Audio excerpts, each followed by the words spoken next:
Alright, so these are what's called a POSI-TAP connector. It's basically a three-piece unit consistent of a end that will pierce into the wire that you're tapping into.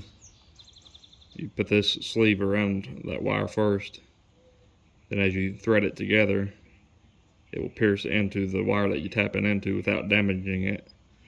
Then on this end, you'll stick whatever wire you're adding through the hole, and when you screw it together, it will lock it in place. So the tap wire will be here and the wire you're adding will be coming out. I'll show you how one works.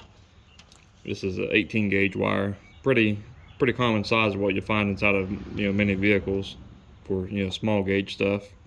I'm going to add in some 14 gauge wire just to show you that you can use a larger gauge. You don't even have to have any tools to tap into wires at all. You just unthread it, stick it around the wires that you're wanting. I'll go ahead and do 2 of them. I'll tap into the positive and the negative. Just take your little gray piece, put the wire through the slot on it, take the end that's got the point, thread it on. I'll give you an up close shot. When you're threading it on, it will pierce into the wire, and as you tighten it down, it will actually come to a really tight fit up against the wire all the way around on both sides. Let's go ahead and do that to the negative wire.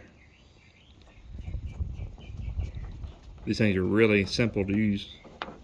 Okay, so now both of these wires are tapped into. So now let's go ahead and add the wire that I'm going to be adding here. You strip it back about the length of the threaded part.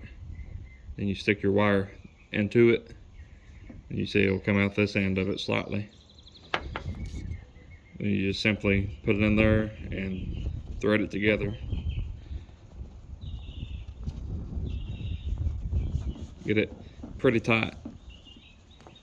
And do the same thing with this one. Like I said, all this is completely tool free, except for when you strip your wire. Make sure you keep it pushed in as you're tightening it down.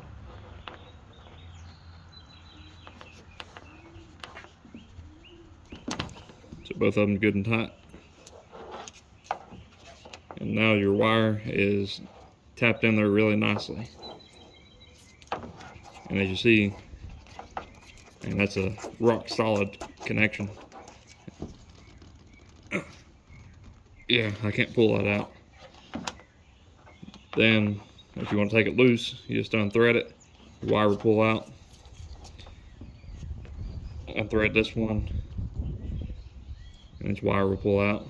As you see, it didn't do no damage to the 14 gauge wire. Then if you want to take it loose from the wire that you tapped into, you just simply unthread it, take off your gray part,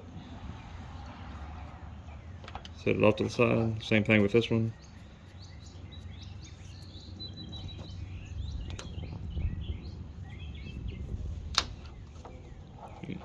That's what you're left with. It really doesn't do very much damage at all. Just kind of pokes into it. Same thing with this one.